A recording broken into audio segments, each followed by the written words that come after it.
Hi, welcome to our phone in. We're talking about the housing market today, to rent and to buy. What's it like where you live? Give us a call right now, 03700 100 444. There have been big changes in prices in the last 5 years, down by a quarter if you're buying or selling, up by more than a third if you're looking to rent. And while we saw the race for space 5 years ago, now estate agents say they are seeing the yearn to return. Obviously, the market's complicated. Those are averages. The housing market is made up of thousands of little bubbles. Anisha Beveridge is the head of research at Hampton's estate agent. She's with us. She's across all the facts and figures. And Simon Gerrard chairs a big independent estate agency in North London. And he is a past president of Property Mark, their National Association for Sales and Letting Agents. Hi, both. Welcome, both. I've got questions for you, but our listeners will have questions too. So please just jump in whenever you want to. Your microphones are open. So here's that question again. What is the property market like where you live, to rent and to buy? Here's the number to call.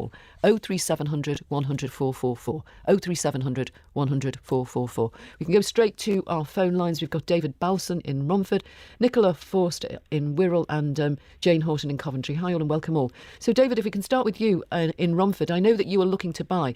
Tell me about your circumstances. So I'm 35, married, 2 young girls, and currently still living in my parents' house, also along with my sister-in-law, her children, and then my parents. So wow, this is a big house. It's fairly big, but it's pretty busy house with all the kids and stuff. So we would like to have our own space at some point. Okay, so where are you with that? You're trying. Are you back with your mum to try to save a deposit? So I've been sort of away from home, back at home, that sort of thing for a while. I met my wife in Indonesia, so we were living there for a little while. Then sort of COVID forced us back to the UK. I moved back here thinking to raise our children here, save for a bit and then buy a house. But that sort of period of saving is just seems to go on forever. We're not really big spenders. Save pretty much like 75% of my salary. Been doing so since finishing university, and the house prices just seem to chase away. So what do you do for a living, David? Marine engineer. I see. So you've got a good job. I'm guessing a good salary. You've been saving all this time. How much have you managed to save, if you don't mind my asking? You don't have to say. I've got about 240,000 saved. Wow, that's fantastic. So what could you buy where you want to buy with that kind of money on your salary? I'm almost there, but the main stumping point now for me is I have like about 50,000 in a lifetime ISA, and where I live now in Romford, like the cap of 450 is just not really suitable. So I could move into like a sort of 2-bed terraced house, but then it's not really. I've kind of skipped that first home period, if you know what I mean. I've got 2 young girls. Pretty soon I would then have to move out, and with the 450 cap, it's really stopping me from buying a long-term property, if you know what I mean. Yeah, I should explain that the lifetime ISA, I don't even think you can get them now. It was a government initiative, wasn't it, where you can save to buy a house of your pension, and they will give you a 25% bonus, won't they? But you can't buy a house worth more than 450,000. Is that right? That's correct, yeah. So you can either, as a first-time property, buy it for 450, or you can save it for retirement. You could do that, I suppose, with that 50,000 you've got in that lifetime ISA. I could, but then it still is limiting me to a sort of smaller property. And maybe I seem like I'm being. I know there's people in probably worse situations who would a 450 house would be great, but like for my area, it's really not. It's not much, if you know what I mean. Yeah, I do know. Well, let's bring Simon Gerrard in, because he has many years behind him of selling properties. What would you advise David? He's in this situation where he's got this 50,000 tied up in the lifetime ISA. It really very much depends. Good morning, by the way. Hi, lovely to have you on. Thank you for your time. It's a difficult question, because I think that what David has to decide is whether or not that £50,000 is integral to him being able to purchase or not. It is one of the comments that he made is that at the beginning was that how house prices were running away from him. One of the things that would help with that is if he at least got his foot on the housing ladder, because then the property that he's bought would move in the same direction as anything he would want to buy in the future. So it's not moving away from you quite as much on that basis. So it may be worth, rather than staying at home in that very cosy environment that you described, David, with your in-laws, etc., that you consider looking at potentially a £450,000 2-bedroom terrace property, if that's what you can get in the area, in order to get your foot on the ladder, with a view to potentially in 2 or 3 years then upgrading from that, which will allow you to use that 50,000. Alternatively, if you don't need the 50,000, as we said, you could save that for later time for retirement, but obviously, unless I'm misreading what you're saying, you would prefer to try and be able to use it now. Yeah, so that's correct. I would prefer to try and use it now. However, if you do withdraw it early, you end up with about, I think it's 6.25% less than you initially put in. So the government, You lose, there is yes. a committee, Yeah. there has been a committee going on this year, a Treasury committee, but just nothing has come of that. So I'm kind of waiting for that. I have also thought about what you've said about just getting onto the market, which has been a thought. However, with the stamp duty charges now and all the legal fees, you're probably looking at $25,000 to move on top of the house. So it's not really something you can do every 2 or 3 years, to be honest. I fully understand where you're coming from, David. And stamp duty is without a doubt a tax on aspiration, because the home you're moving to is obviously potentially a little bit bigger than you would normally move to because you need to move into it. And then you are getting penalised with the stamp duty. Having said that, waiting to see what happens isn't really a good solution, because whichever way the market moves, it will be moving away from you. Well, I wonder about that, Simon. Let's bring Anisha Beveridge in, because obviously when you jump on the ladder, prices can, I know they maybe over time they always rise, but they can in the shorter term go down, can't they? Anisha, tell us what's happening with prices. Yeah, of course. Well, I think generally we have seen a little bit more price growth across the market this year. So according to the ONS House Price Index, which is probably the best measure, we're seeing prices rise 3.6% year on year across Great Britain. But that does come after a couple of years of quite a subdued market. And in parts of London, as you referenced, Winifred, earlier, prices are barely back to where they were sort of over 10 years ago. So there is always a little bit of risk there. But over the long term, and most people do own their homes for sort of 10 years plus, prices have risen. We're seeing this thing, aren't we, that Dave is describing. He's reluctant to move. People are remarking on that, estate agents, that people are looking to buy their forever home or something near it first time around just because of the cost of moving. Yeah, absolutely. I mean, stamp duty has been key here, and it's an increasingly big barrier for people that want to kind of trade up more regularly. So what we're seeing at the moment is downsizers, older homeowners, they're all staying in their homes for much longer. Upsizers are finding it very tricky to move up the ladder at the moment, partly because it's expensive to borrow. And actually, it's first-time buyers that are really driving the market. They're purchasing around a third of homes at the moment and around 50% in London. So they're the ones that are actively purchasing at the moment, whereas everyone else is a little bit more cautious. David, I'm going to let you go. What do you think you're going to do? Just very briefly, if you would. Well, I just hope the government will make some sort of decision with lifetime ISA. I mean, they have had this Treasury committee, and I don't really feel like it's a decision that warrants taking years. It's just increase the cap, I would say, or get rid of the withdrawal charge so that I get back what I put in. I'm not okay. I don't get the bonus, but I get back what I put in. I think that would be fair. Oh, fingers are crossed for you, David. Thanks so much for coming on. This is Call You and Yours, and we're talking about the housing market today. We'd like to know what it is like where you live to rent and buy. Here's the number to call: 03700 100 444. Nicola, I know that you are a renter. So what are rents like then in Wirral? It varies where you go. But it's very expensive where I live now, but I'm very lucky because I have a very good landlord mine is really reasonable. Mine's only $600 a month, which is really good because rents where I am are $1,000 to $1,500. I couldn't afford it if I had to move out. Nicola, have you got security of tenure where you're living? I do have a tenancy. It's now rolling over because I've been there for nearly 5 years now. So it's just rolling over. It's a rollover contract. A periodic tenancy.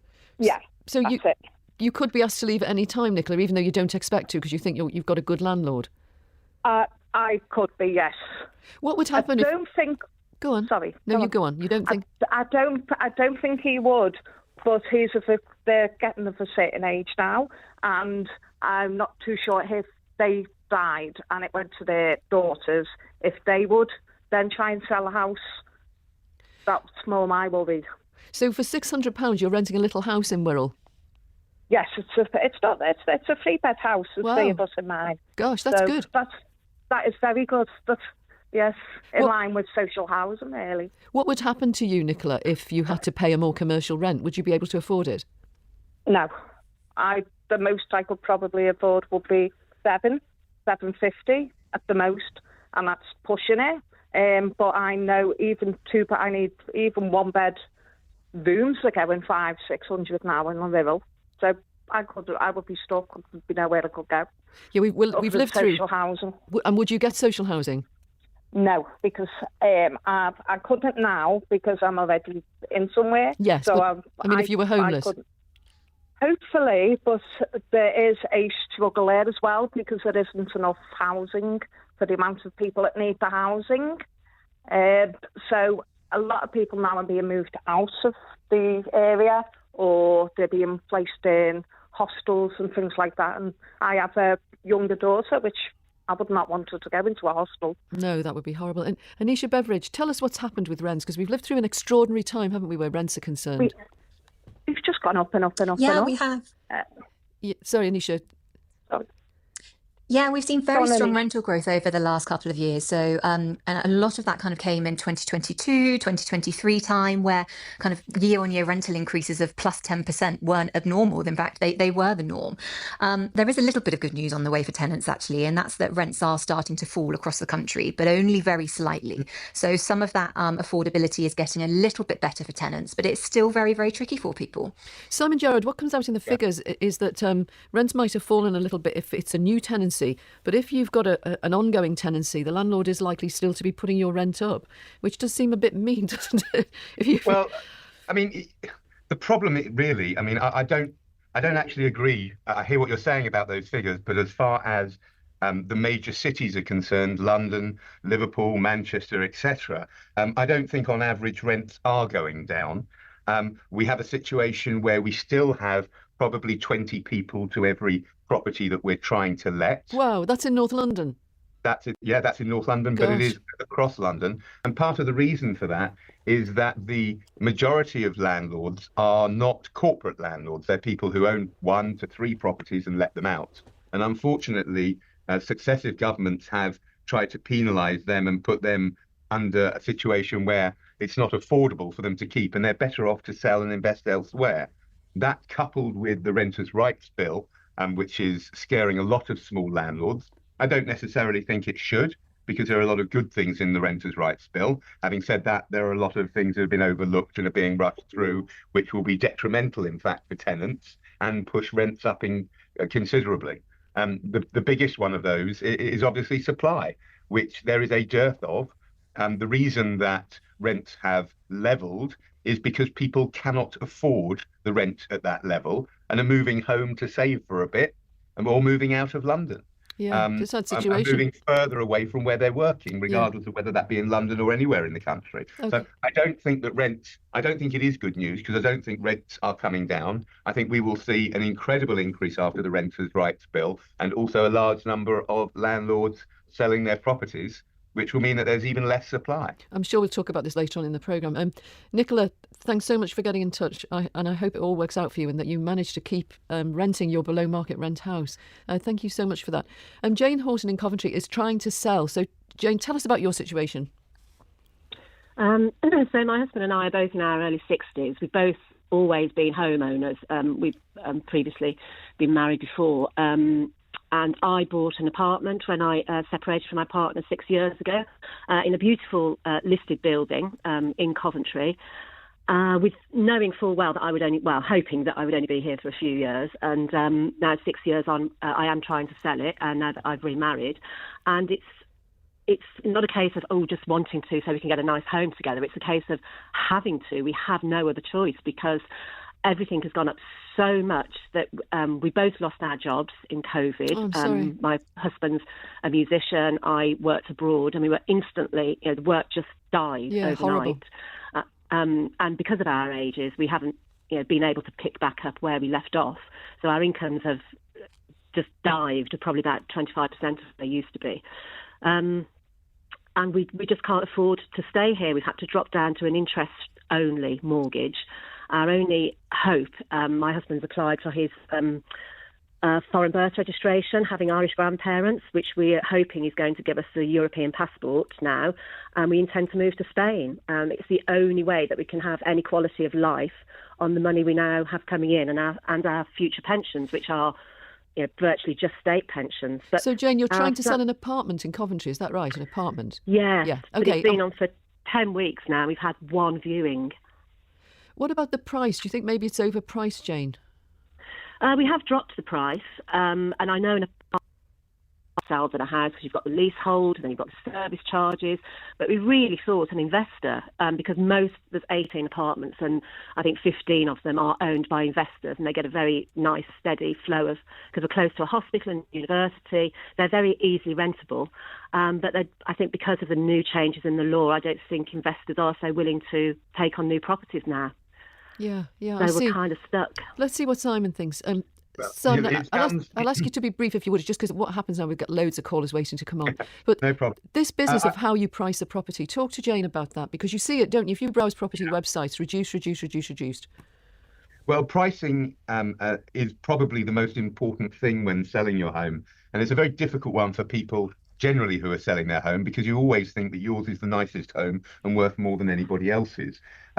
You will also find that when you have estate agents come round, and they often wish to flatter in order to get the instruction, because there is still, despite the fact that there's more on the market, there is still more people looking than there are properties on the market. So they will try and up the price to try and get you to put it on with them. It's very important that you do some research, because putting your property on at an inflated price, then reducing it means that you're chasing the market. Whereas if you put it on at a competitive price and look at all the comparables, other properties similar to yours that are on the market, and price it slightly below that, if you get a lot of inquiry, and it worries me that there's only been one viewing at the flat, if you get a lot of inquiry, then that can mean that you get more than you were asking for if you priced it sensibly. I would suggest that you really do dig deep into what is happening with properties within the area that you're talking about. Look at what's on the market, because obviously that's what anybody looking to buy will do, and it needs to be worth their while to go and have a look and be better priced potentially than something else that's similar. The issue that you do have is that investors have run for the hills, because they are so concerned, and the medium or small sized investors that would buy 1 or 2 flats in different blocks really are very concerned about what the implications of the Renters' Rights Bill will be, and whether or not they will still be in control of their asset. And so a lot of them, as I say, are selling, and very few are buying new properties, even though it can offer a very good return. Jane, what do you think you'll do? Just hang on. Well, we've just dropped it by 10,000, so we're going to give that 3 or 4 weeks, and then I think you're right. I think we may have to look at dropping it again. I think what you should do. I think what you should do is also have a look at what agents are in the area and what their reach is, because I don't know who you've instructed and what agents are in the area, but you want to see who is actually selling property like it. It may be that you've instructed an agent, and I don't know, because it very often happens, who offered you a very low fee but doesn't necessarily have the reach that you would want them to, so they're getting to as many people as possible. So make sure you do your homework, as it were. Have a look through the portals, see who's selling property like yours in your area, and perhaps if it doesn't move after this reduction in a few weeks, potentially look at instructing somebody else at a new price. Okay, Jane, I'll let you go. Thanks so much. This is Call You and Yours. Today we're asking, what is the housing market like where you live, to rent or buy? Here's the number to call, 03700 100 444 if you'd like to come on. Or you can email us, youandyours@bbc.co.uk. You can text us to 84844. We've got some messages coming in already.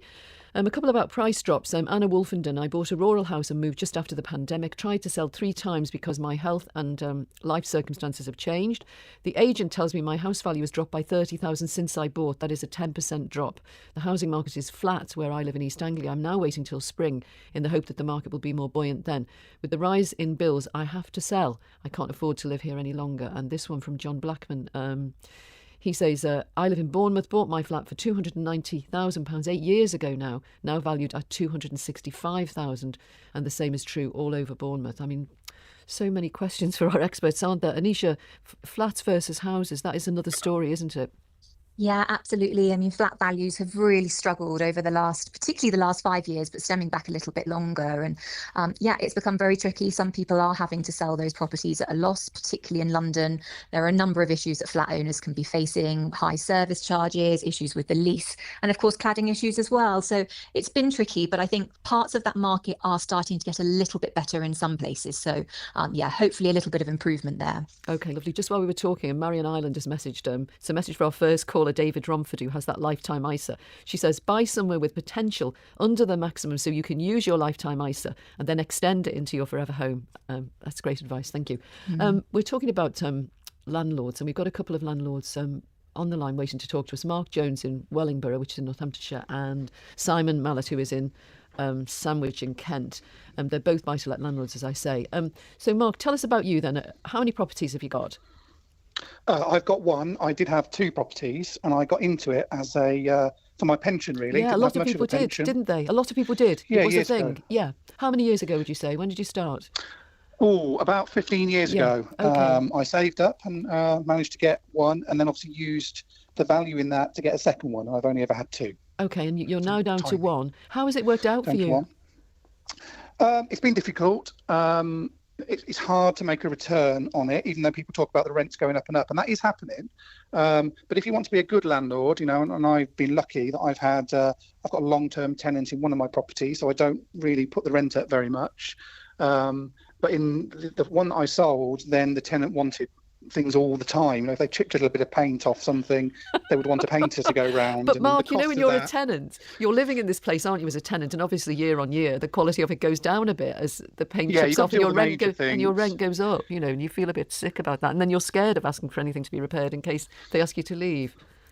Anyway, see it from your side. Yeah, there has to be, to go out for a tiny little paint chip, it's ridiculous. You just get a little tester pot if it was your own house and just do that. To pay £300-400 for a painter to go and do that, it starts to make it very difficult. And the problem is the rents have been going up, but I think the rents are going up because I've got letting agents ringing me every single week, almost, because they know that I've got a property, asking me to put when it comes up, to put it on with them, they'll get me more rent. Yeah. And I don't do that because I like, the tenant's very good and I want them to treat it as their own house.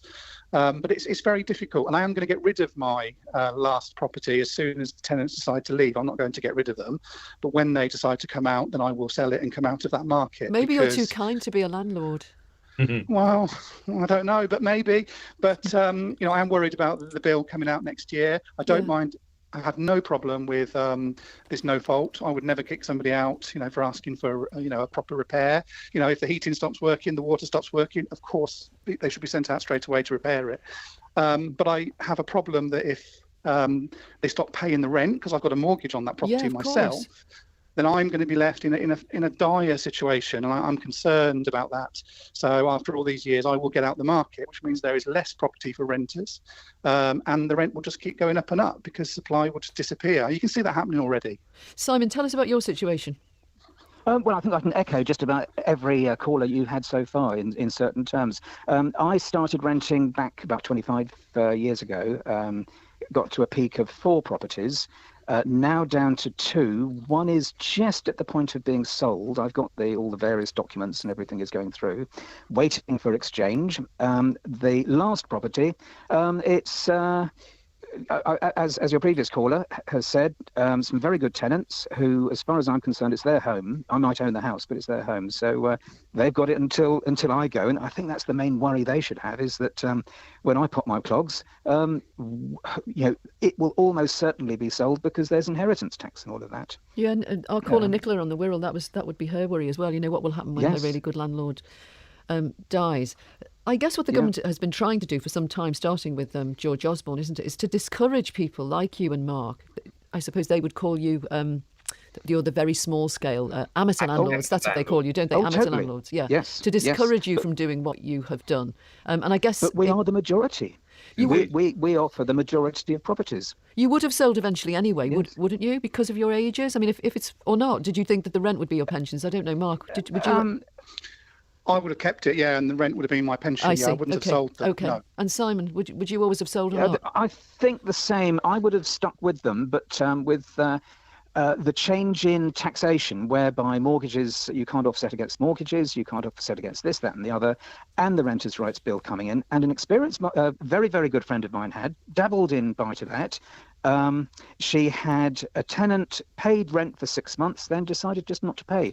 Took a year to get the tenant out, and with a huge loss of money, and won't do it ever again. That is what they say, don't they? If you're thinking of doing this, they do say you have to have enough money to have a tenant who has no intention of paying you, because that does happen. Oh, yes. I have to say, I find the conversation very interesting because it is a snapshot, really, of the market, the people that you've had on and you have on. Because if you look at it, we had 6 properties there originally that were in the rental market. We're now down to 2. This is such an interesting subject, isn't it? What's happening? As I was saying, policy has been trying to drive Simon and Mark, people like them, out of the market to encourage more institutional institutional investors.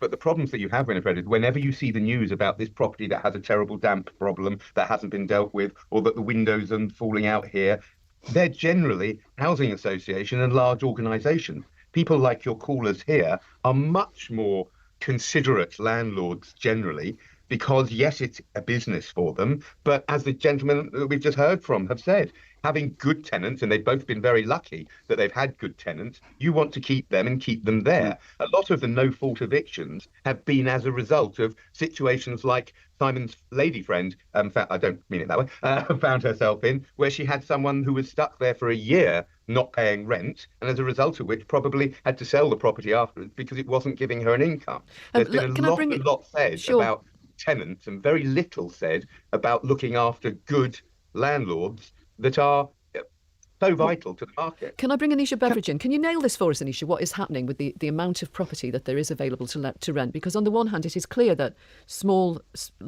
landlords on a small scale, like Simon and like Mark, have been selling up. Now, people say part of that is just to do with demographics, that it's an ageing population of landlords and some of them will sell up.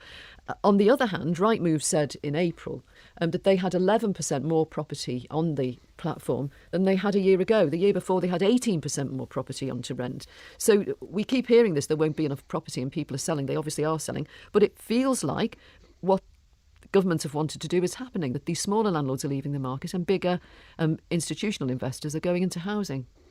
Yeah, absolutely. So if you look at the total number of privately rented households across the country, the numbers have actually stayed pretty flat since around 2015, 2016 time, which was when a lot of the legislation changes came in. But of that change, we think around 300,000 smaller landlords have sold up and left the sector, and they've been replaced by bigger landlords. So that's your institutional landlords, your build-to-rent operators, things like that. So the rental supply has actually stayed fairly stable, but the makeup of it has changed quite a lot over the last couple of years. Okay, lovely.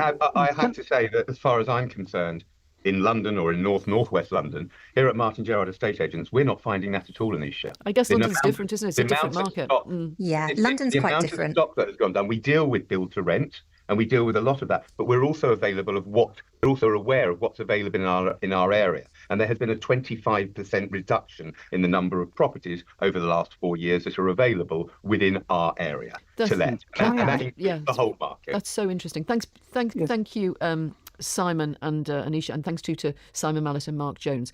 What is the housing market like where you live to rent and buy? Give us a call, 03700 100 444. Sarah Jones is in Leeds. Adrian Coggins is in Harpenden in Hertfordshire. Sarah, tell us about your situation. I know that you are a renter. Hi, Winifred. Hi. First time I've spoken to you. It's a shame it's about something so serious. Oh, really, yes. Tell us what's happening then. It's a pleasure to have you on. Thank you for getting in touch. Yes, okay. I have to move out of my property very soon. I'm calling from Leeds, by the way. I have to move out of my property very soon, within the next few weeks. I don't blame anyone but myself about this, because it's regarding rent arrears. Since a split from my now ex-partner, everything just went wrong, basically. We split up, and I was left with the high rent of £1,500 a month, and I just couldn't keep up to it. So I've landed myself in this situation, and I'm gearing myself up, ready to live in my car with my dog, basically. Oh, gosh, I'm so sorry. So tell me, your rent was £1,500 a month. How much do you owe? 2 months. And are you voluntarily leaving then? Only 2 months in arrears? Well, I've been given a Section 21 and a Section 8, which I had no idea what they were. Yes, what is a Section 8? The Section 21 is the no... arrears. I understand. Yeah, when there's arrears. But you're really only 2 months in arrears? Yeah, but it is right, is that, they can serve you with that after that amount of time. But when you're living somewhere where you don't feel like you should be there, because of the arrears, it makes it even worse. I don't want to be there, and I admit I owe the rent, but at the same time, I'm just scared, I think, really. Never thought I'd be in this situation. No, how much can you afford to pay in rent a month, would you say, if you looked for somewhere else? Probably 9. I see. And you've no family to take you in? I have nothing whatsoever. I've lost my job through this because of the stress of it, my sales job. It's just me and my 2 dogs, and I can actually see us living in the car. I'm actually gearing myself up for it. Sometimes I'm strong, sometimes I'm not. I don't want to start crying on the phone. Oh, I'm so sorry. Have you tried a debt counselling agency or have you tried Shelter? Because both of a good debt counselling agency like Step Change or a good housing charity like Shelter, they're dealing with people. You've tried that. Yeah. What have they said? Well, it always comes across as though they want to split me up from my dogs. I see. And I have 2 Labradors, and there's no way on earth I would be without them. They're like my children. I love them so much. If it came to it, I will live in the car with them. I'm not giving them up. And someone wouldn't ask you to give up your children. And I won't have that about my dog. We're staying together. And that's that. I was thinking this morning, Winifred, about, well, maybe it won't be too bad living in the car if it comes to that, because it's winter. So showering might not be, sounds terrible, might not be such an importance as it would have been in the middle of summer. Does that sound horrible? I'm a really clean person. No, not at all. How old are you, Sarah? How old are you? 50. Okay, well, it feels to me like your call is maybe one that we'll try and work on and maybe give you a little bit of help of places you might get in touch with when the programme is over. But thanks so much for sharing that with us. I'm so sorry you're welcome. that you find yourself in that situation. And thank you for getting in touch. Adrian, thank you. You're very welcome. Adrian, tell us what's happening with you then. Well, it's really my daughter. She went to university up in Lincoln in 2020.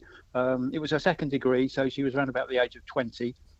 And with her friend, they found a nice property on the outskirts of Lincoln, 3 bedrooms, the garage, very, very similar to the property I'm living in, although it is in a little terrace block, but all the amenities close by, a couple of miles into the town centre of Lincoln. And at the time, I think the previous tenants had been a problem with the landlord, so they'd refitted it all out, and they wanted 6 months rent in advance. So I think they were thinking to put off a couple of youngsters to take on the letting, but we were both prepared to pay that 6 months in advance. And in the last 5 years, which literally is this month, they haven't put the rent up. It was £795 a month, and any problems with any breakdowns were always attended to pretty quickly. And they've just put the rent up £45 to £835 a month. So it was just to say that in Lincoln, there's some tremendous landlords up there. Oh, I see. Yeah, so you just got in touch. You just wanted to say that in praise of her landlord. Well, yes, and if she does settle down there, my house here in Harpenden is 3 times the value of the property that she's got in Lincoln. So it would be so affordable if I ever did want to move up there from where I am. That say the rent, if that is typical of Lincoln, the rental prices are unbelievable, and I guess the house prices are very, very competitive compared to down south. Anisha, that is the thing, isn't it? We talk about affordability. It does vary a lot. Can you tell us where in the UK are still the most affordable places to live? Adrian's mentioned one of them, Lincoln. Anisha, can you hear me? Oh, it looks like we might have lost Anisha Beveridge. Yeah, of course. Oh, there you're back. Sorry. Go on. I was just asking you, where are the most affordable places in the UK to live? Yeah, typically it's the northeast of England, particularly some of those kind of coastal areas as well. But yeah, it's the northeast that has generally not seen too much house price growth since around kind of 2007, 2008 times. Whereas, of course, London, the south, even though there's been a little bit less house price growth here recently, is still a lot more expensive to both buy and rent in. And what about price variations in the different nations that make up the UK, Wales, Scotland, Northern Ireland, England? Yeah, so Scotland's actually seen, and Wales saw quite a lot of house price growth just after the pandemic. I think a lot of that was down to people wanting a bit of a slower pace of life, yearning for the countryside, that sort of thing. But prices have softened there since, whereas actually the Scotland market has still seen fairly strong price growth over the last year or so. So yeah, there's always big kind of divergences across the country, but generally prices have been rising a lot faster outside London and the south of England than they have done in further south over the last 2 years. We've just had a message from a listener just saying that Simon said earlier that in his experience that the houses that are damp and horrible are housing association properties. But this listener's just saying, I do want you to say that according to government statistics from 2022 to 2023, private renters were more likely than any other tenure to live in poor quality homes. Just over a fifth of them were living in non-decent homes, and 12% in homes with what are known as Category 1 hazards, and 10% in homes with damp. So that's just something a listener asked me to clarify, so I have. Adrian, thanks so much for coming on and telling us about your daughter. Will you be able to buy you both a house in Lincolnshire if you sell up in Harpenden? I think it's doable, yes. Okay, well, she's lucky, isn't she, to have such a lovely, generous dad? Well, second degrees are unfunded, unfortunately. So it was a case of, if you don't, then she wouldn't be at university. And she's just qualified as a junior doctor. So, wow, you must be very proud. Yes, very much. Thank you. Thanks so much for getting in touch. Thank you. What is the housing market? Thank you. What is the housing market like where you live, to rent and to buy? You can call us 03700 100 444. Let me read just a couple more of your messages out. This one from Jade. She says, my fiance and I have just moved to Weston-super-Mare after looking for nearly 3 years. We live in Bristol, but it was totally unaffordable for us, so we had to look further away.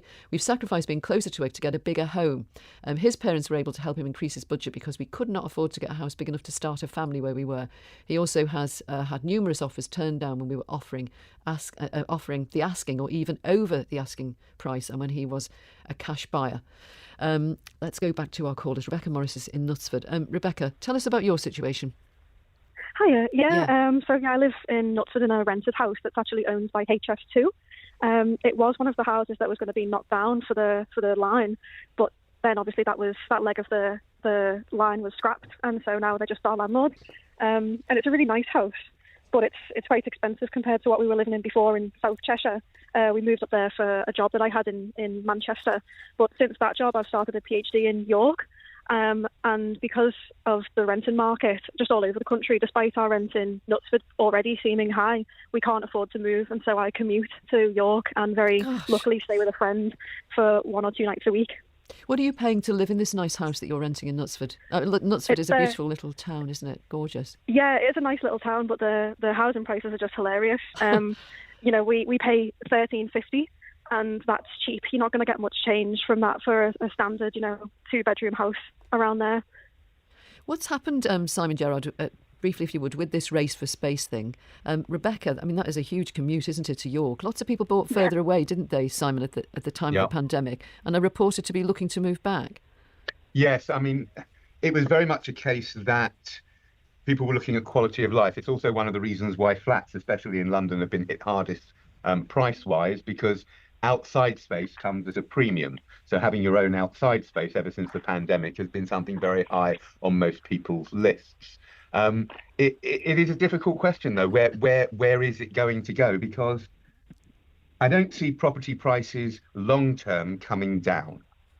Rents, even in the short term, once the Renters' Rights Bill comes in, I believe rents will go up, and that will force people out a little bit as well. However, London and the major cities have been reinvigorated, and I think a lot of people who moved back with parents or went to rent further away, or even, as you say, in some cases bought further away, are now missing the hustle and bustle of being closer to where they work, and the commute time is now affecting them. So I think that's the reason that they're looking to move in, and they're considering that maybe having a little bit less space is more important than spending 2 or 4 hours a day commuting to and from work.